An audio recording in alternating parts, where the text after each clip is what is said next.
Fala pessoal, eu sou o professor Sérgio Araújo e hoje vamos falar sobre diabetes, vamos falar sobre as metas terapêuticas para o paciente diabético. Será que a meta terapêutica para o paciente diabético é atingir uma glicemia normal? Ou se valores mais altos também são considerados pelas metas terapêuticas? É isso que nós vamos ver nessa aula após a nossa vinheta.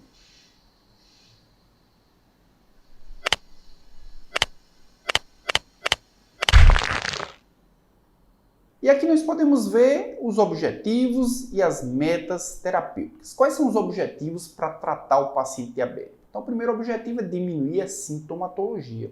Nós vimos que o paciente diabético tem vários sintomas, tem polifagia, tem polidipsia, tem poliúria, tem alterações sensoriais. Então, um dos objetivos, ao diminuir a glicemia, é diminuir também esses sintomas. Também prevenir complicações agudas e crônicas. Nós vimos na aula passada que o paciente diabético tem várias complicações microvasculares, macrovasculares, alteração em órgãos-alvos. Então, diminuindo a hiperglicemia, um dos objetivos é prevenir que o paciente tenha essas complicações também. Diminuir ou reduzir a mortalidade é o objetivo 3. E é claro que nós sabemos que existe muita gente que está morrendo por causa de diabetes. Um dos objetivos é diminuir exatamente as complicações que resultam em mortalidade e manter a normoglicemia, apesar de que a normoglicemia nem sempre vai ser atingida, mas obviamente é um dos objetivos. E quais são as metas terapêuticas de acordo com a Associação Americana de Diabetes? Então, de acordo com a Associação Americana de Diabetes, a glicemia de jejum de um paciente diabético pode ficar entre 80 e 130 miligramas por decilitro. Então vejam que a glicemia é considerada normal até 100 miligramas por decilitro, até 99 miligramas por decilitro. Entretanto, para o paciente diabético, uma glicemia em jejum que chega até 130 miligramas por decilitro é considerada dentro da normalidade, é considerada como meta terapêutica. Afinal de contas, normalmente a glicemia de um paciente diabético é bem superior a esses valores. Então, ao atingir esses valores, uma das metas foi conseguida. Uma outra meta é a glicemia pós-prandial, aquela glicemia de jejum, aquela glicemia de 2 horas após 75 gramas de glicose. Essa glicemia de jejum em uma pessoa sem diabetes, ela chega até 140 miligramas por decilitro. Mas no paciente diabético, essa meta é atingida quando o paciente tem 180 miligramas por decilitro de glicose pós-prandial.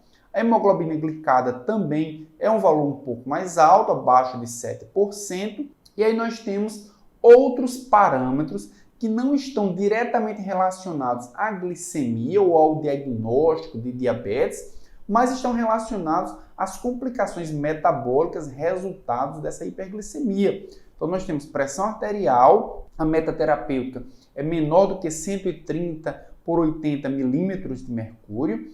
O LDL, o colesterol LDL, menos de 100 miligramas por decilitro. Os triglicerídeos, menos de 150 miligramas por decilitro. E o HDL, para homens, maior do que 40 e para mulheres, maior do que 50 miligramas por decilitro. E como é feito o tratamento para o diabetes? A gente pode dividir esse tratamento em 2 polos. O tratamento não farmacológico, que se resume a dieta, se resume a atividade física. Nós vamos ver na próxima aula que isso acontece inicialmente. O paciente tem que fazer mudança no estilo de vida. Ele precisa ter uma dieta balanceada, ele precisa fazer exercícios físicos para que o medicamento, para que o tratamento farmacológico ele seja suplementar ou complementar. Então nós temos de um lado o tratamento não farmacológico, que é dieta e atividade física, e do outro lado nós temos o tratamento farmacológico, feito com hipoglicemiantes orais, se o paciente for diabetes tipo 2, ou insulina se o paciente for diabetes tipo 1. Mas nós vamos ver mais posteriormente, em outras aulas, que o paciente diabético tipo 2, ele também pode fazer uso de insulina. E quais são as estratégias para fazer o tratamento farmacológico do paciente diabético? Aqui nessa tela nós podemos ver 5 estratégias. E essas estratégias vão depender de quê? Vai depender do tipo de diabetes, vai depender da idade do paciente, vai depender se o paciente tem comorbidade e vai depender se existe algum risco para hipoglicemia. Então nós veremos em outras aulas como utilizar esses critérios para selecionar a melhor estratégia para o paciente diabético. E quais são essas estratégias? Primeira delas, a administração de insulina exógena. Então, o paciente diabético tipo 1, por exemplo, ele não produz insulina. E ele não produz insulina por uma razão bem simples. Existe degradação, existe destruição de células beta. É uma doença autoimune. Então, há necessidade de suplementar o paciente com insulina exógena. Segunda estratégia, aumento da secreção de insulina endógena. Às vezes o paciente produz insulina, mas por alguma razão o pâncreas não degranula, não secreta insulina para a corrente sanguínea. Então alguns medicamentos eles vão agir nas células beta-pancreáticas, aumentando a secreção de insulina. E é claro que aí o paciente precisa ter um pâncreas funcionante, precisa ter células beta ativas. Precisa ter uma massa de células beta funcionantes e produtoras e secretando insulina. Se não houver essa condição, o aumento da secreção de insulina ela não vai ser possível. Uma terceira estratégia é aumento da sensibilidade à insulina. Então o paciente pode até secretar insulina, pode até ter quantidade suficiente de insulina, mas os tecidos insulino-dependentes podem ser insensíveis à insulina. Então, a terceira estratégia é o quê? Fazer com que esses tecidos voltem a ter uma interação ativa com a insulina, fazendo com que esses tecidos voltem a funcionar sob a ação da insulina. Uma quarta estratégia é reduzir o aporte de glicose pelo trato digestório, ou seja, a glicose vinda da alimentação ela pode diminuir, pode ser filtrada, diminuindo a sua entrada na corrente sanguínea. E uma quinta e última estratégia é aumentar a excreção urinária de glicose. Então a glicose ela vai passar pelos túbulos renais, ela vai ser reabsorvida, ela vai voltar para a corrente sanguínea. Então uma das estratégias que nós veremos é que essa glicose ela pode não voltar, o seu retorno pode ser bloqueado e, consequentemente, essa glicose ela pode ser eliminada juntamente com a urina.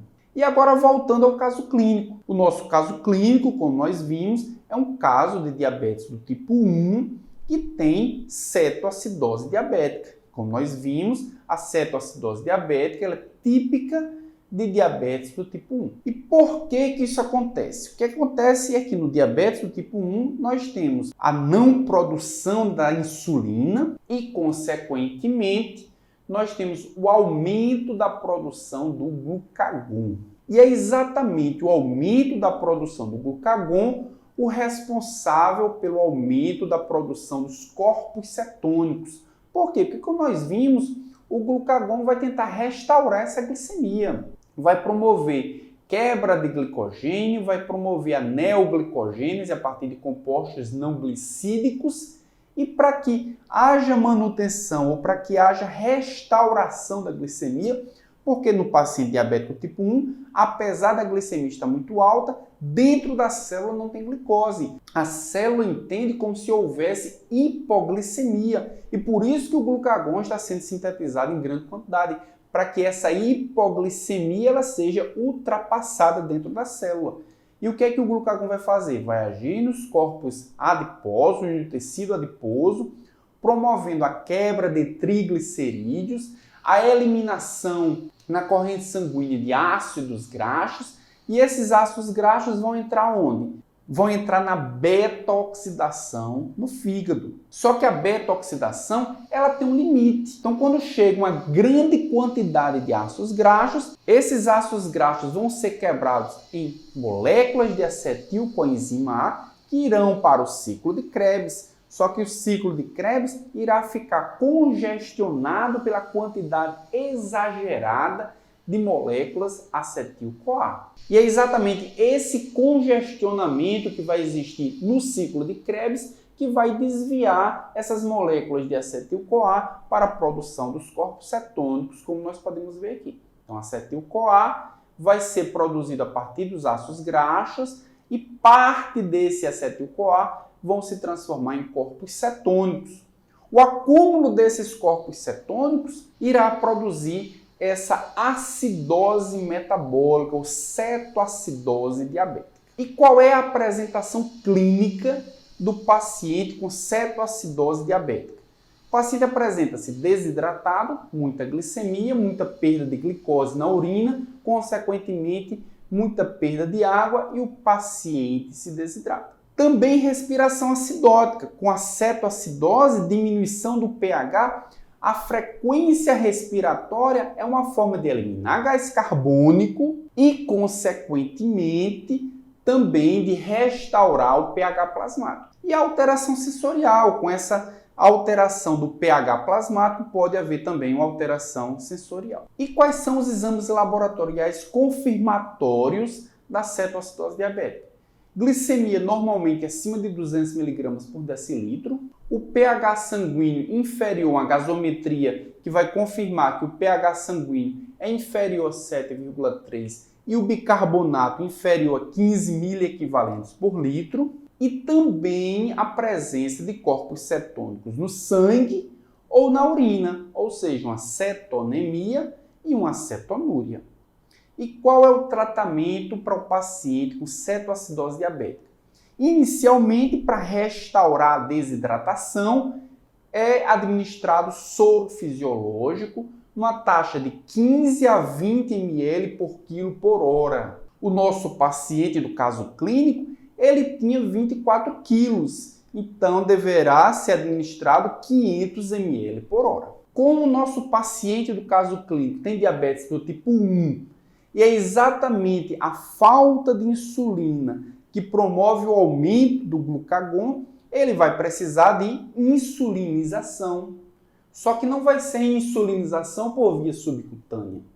Ele está com cetoacidose diabética aguda. Então essa insulinização deve ser administrada por infusão endovenosa e controlada por glicemia capilar. Então, paciente, se tiver uma glicemia capilar superior a 250 mg por decilitro, a infusão de insulina vai ser entre 0,1 a 0,2 unidades por quilo por hora. Se o paciente tiver 180 a 250 mg por decilitro de glicemia capilar, deve ser administrado 0,05 a 0,1 unidades por quilo por hora. E se o paciente tiver uma glicemia capilar de 80 a 180 mg por decilitro, a infusão endovenosa de insulina vai chegar a 0,025 a 0,05 unidades por quilo por hora. E é exatamente nessa última fase da insulinização endovenosa que pode ser alterada a insulinização para uma insulinização subcutânea para manutenção da glicemia, para que o paciente não tenha uma hipoglicemia.